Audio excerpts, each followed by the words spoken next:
This is indeed a special moment, painful but inspiring, to receive these wonderful doctors, British doctors, who went to Gaza right in the middle of the carnage, of the genocide, of the atrocious murderous attacks, went to our hospitals to heal our wounded and to give a hand to our doctors and our nurses, to our medical staff, our heroes.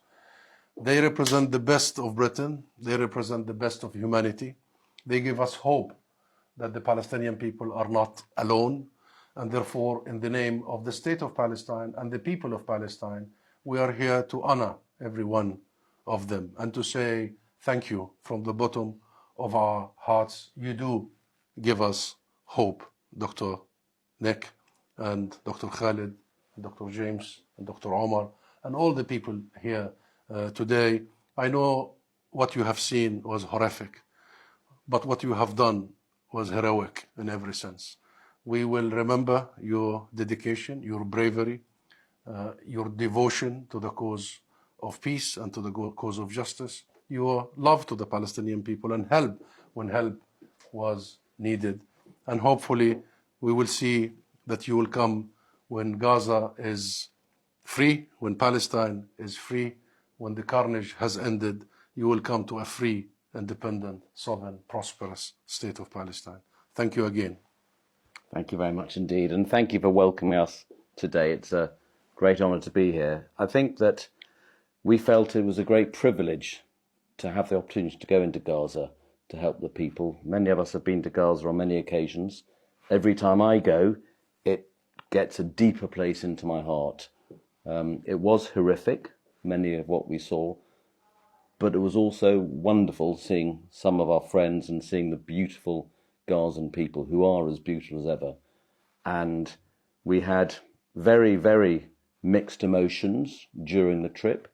We were horrified by much of what we saw, but we were in awe of what the Gazan people are doing to survive, what the doctors and the nurses are doing as volunteers to try and save all the lives out there. We were terribly sad to leave, but all of us, the minute we'd got out, we have started planning our next trip and we want to go back as soon as we can. And the amount of messages I have received, I think we've all received from fellow healthcare workers in our country. There are so many people in England and Ireland, I've been in contact with so many people who want to go into Gaza to help. It's a very, very special place, and it was a great privilege to have the opportunity to go in there to help as much as we can. Thank you. Thank you. Khalid. I think going to Gaza, which is my ancestral home, is always very special for me.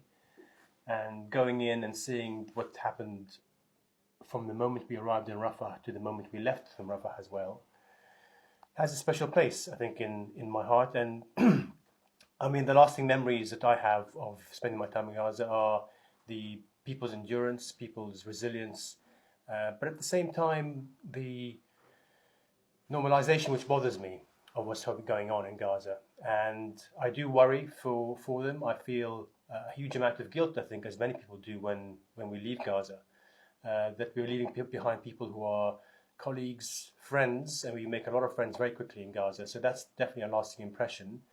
And certainly we will want to go back as soon as possible to be of any help. I think many people feel the same way. We want to go back and do something just to have an impact, have some kind of contribution to what they're going through.